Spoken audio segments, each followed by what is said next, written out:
AITA for telling my husband his fragile masculinity is costing us money? Back in late 2021, my husband Craig, M46, and I, F44, welcomed our fourth child into the world.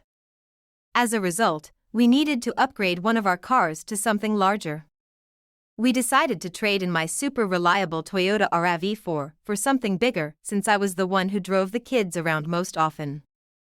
I was open and ready to embrace minivan life and was planning to buy something reliable and safe, like a Honda or Kia. But Craig had his heart set on an SUV. In his mind, minivans were too feminine. So, against my better judgment, we ended up purchasing a used 2018 Mercedes GLS 450, mainly due to his insistence. He argued that this car would offer similar space to the Kia/Honda minivans I wanted but with added luxury. Since it was priced like a loaded Honda van, we went ahead with it. After 2 years, I can safely say we made the wrong choice. While the car does have good passenger space, it doesn't seem to have as much cargo room as those minivans. The reliability has been junk.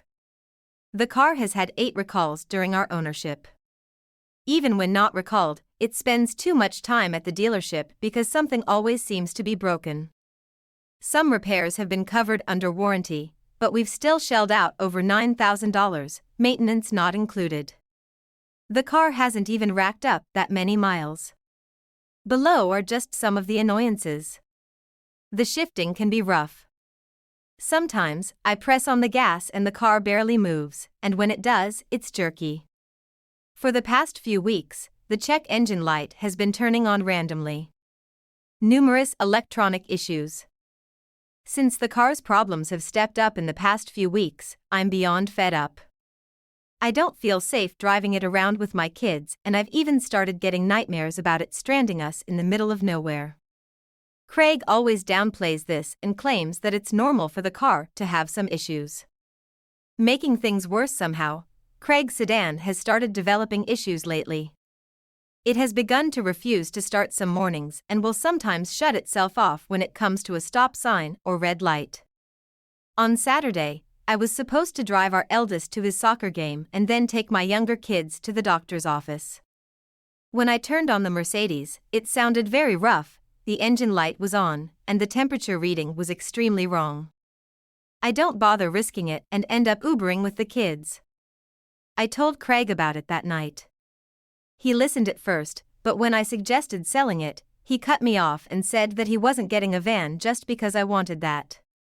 It was so combative and defensive the way he said it, and because I was so tired from the day, I lashed out.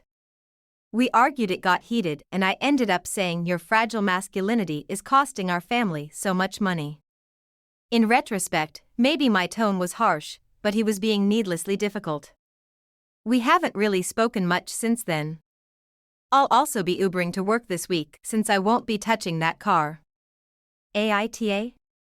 Edit: for those wondering about the car's condition, I've included the picture I took of it on Saturday when I started it up. The engine light is on and it was saying the temperature was minus 12 degrees Fahrenheit when it was really something like 60 degrees Fahrenheit. Context: for those wondering, this isn't the first instance of his masculinity being threatened by something minor. He also refuses lip balm and purple dress shirts among other things.